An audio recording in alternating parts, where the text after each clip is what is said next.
The Three Little Pigs by Roald Dahl. The animal I really dig above all others is the pig. Pigs are noble, pigs are clever, pigs are courteous. However, now and then, to break this rule, one meets a pig who is a fool. What, for example, would you say is strolling through the woods one day?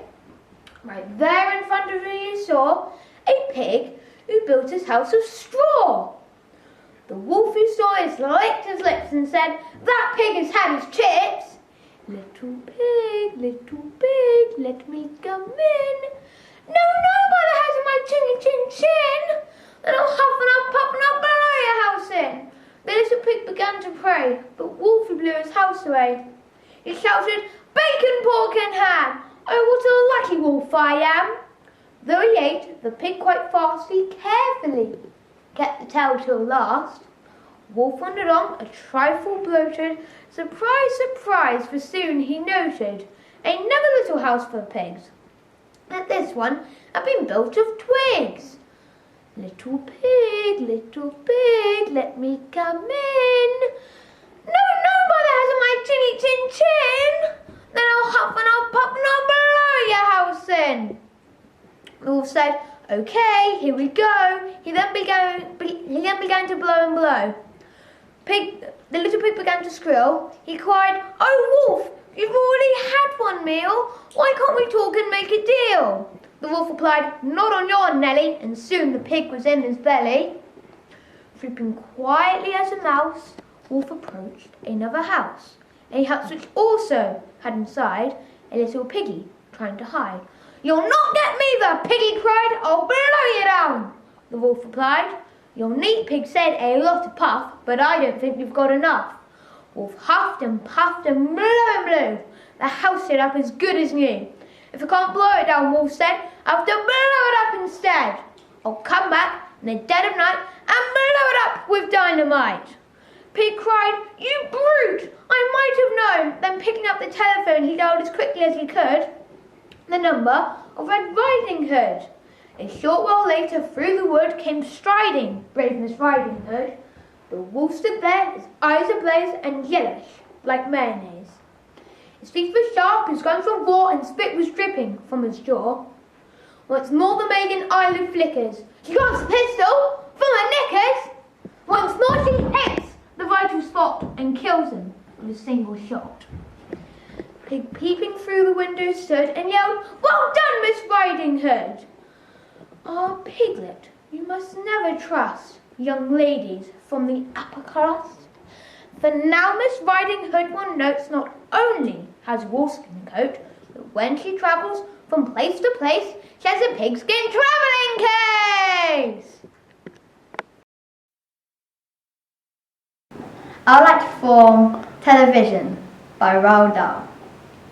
The most important thing we've learned so far as children are concerned is never let them near your television set.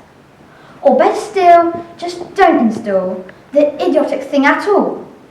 In almost every house we've been, we watch them gaping at the screen. They loll and slop and lounge about and stare until their eyes pop out. Last week in someone's place we saw a dozen eyeballs on the floor. They sit and stare and sit until they're hypnotised by it, until they're absolutely drunk with all that shocking, ghastly junk. Oh yes, we know it keeps them still. They don't climb out the windowsill. They never fight or kick or punch. They leave you free to cook the lunch and wash the dishes in the sink. But did you ever stop to think, to wonder just exactly what this does to your beloved tots? It rots the sense in the head, it kills imagination dead, it clogs and clutters up the mind, it makes a child so dull and blind, he can no longer understand a fantasy, a fairyland. His brain becomes as soft as cheese, his powers of thinking rust and freeze, he cannot think, he only sees. All right, you'll cry, all right, you'll say, but if we take the scent away, what shall we do to entertain? Our darling children, please explain. We'll answer this by asking you what you, said darling one, to do. How you say keep themselves contented before this monster was invented. Have you forgotten? Don't you know? Was said very loud and slow. They used to read. They'd read and read and read and read, and then proceed to read some more. Great Scott, Jad, Zooks, one half their lives were reading books. The nursery shelves had books galore, books cluttered up the nursery floor, and in the bedroom by the bed, more books were waiting to be read. Such wondrous fine fantastic tales of dragons, gypsies, queens and whales, and treasure isles and distant shores where smugglers rode with muffled oars, and pirates wearing purple pants, and sailing ships and elephants, and cannibals crouching round the pot, stirring away at something hot. It smells so good, what can it be? Good gracious, it's Penelope! The younger ones had Beatrix Potter, Mr. Todd, the dirty rotter, and Screw-Knuckling, Pigling Bland, and Mrs. Tiggywinkle, and just how the camel got his hump and how the monkey lost his rump, and Mr. Toad, and bless my soul, there's Mr. Rat and Mr. Mole. Oh, books, what books they used to know, those children living long ago. So please, oh please, we beg, we pray, go throw your TV set away, and in its place you can install a lovely bookshelf on the wall. Then fill the shelves with lots of books, ignoring all the dirty looks, the screams and yells, the bites and kicks, and children hit you with sticks. Fear not, because we promise you that in about a week or two of having nothing else to do, they'll now begin to feel the need of having something to read. And once they start, oh boy, you watch the slowly growing joy that fills their heart. They'll grow so keen, they'd wonder what they've ever seen in that ridiculous machine, that nauseating, foul, unclean, repulsive television dream. And later, each and every kid will love you more for what you did. I'd like to perform an extract from Private Peaceful by Michael Monpergo. 14 minutes past 2. I keep checking the time. I promised myself I wouldn't, but I just can't seem to help myself. Each time I do it, put the watch to my ear and listen for the tick. It's still there, softly, slicing away the seconds, then the minutes, then the hours. It tells me there are 3 hours and 46 minutes left. Charlie told me once this watch would never stop, never let me down, unless I forgot to wind it. The best watch in the world, he said. A wonderful watch. But it isn't. If it was such a wonderful watch, do more than simply keep the time. Any old watch can do that. A truly wonderful watch would make the time. Then, if it stopped, time itself would have to stand still. Its night would never have to end, and morning would never come. Charlie often told me we're living on borrowed time out here. I don't want to borrow any more time.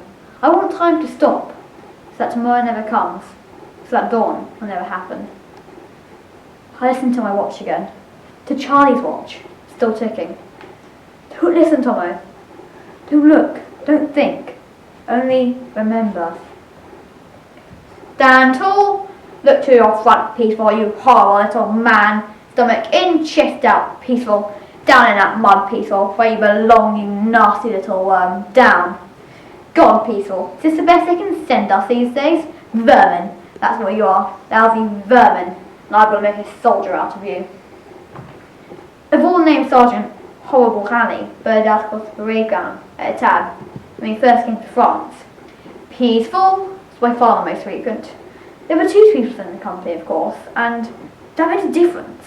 But it wasn't the main reason. Right from the very start, Sergeant Hanley had it in for Charlie. That's because Charlie just didn't jump through hoops like the rest of us. And that was because Charlie wasn't frightened of him like the rest of us were. Before it ever came to a tab, all of us, including Charlie and me, had an easy ride, a gentle enough batsman into the life of soldiering. In fact, we'd had several weeks from little else but larks and laughter. On the train to Exeter, Charlie said we'd easily pass the twins. So I had to drop my voice, watch my step. My hair was like a 17-year-old from now on. When the time came, in front of the recruiting sergeant at the regimental depot, I stood as tall as I could, and Charlie spoke up for me so my voice wouldn't betray me. I'm Charlie Peaceful, and this is Thomas Peaceful. We're twins, and we're volunteering. Date of birth? 5th of October, said Charlie. Both of you? Asked the recruiting sergeant. Eye me up a little, I thought. course, replied Charlie, lying easily. Only I'm older than him by 1 hour. And that was that. Easy. We were in.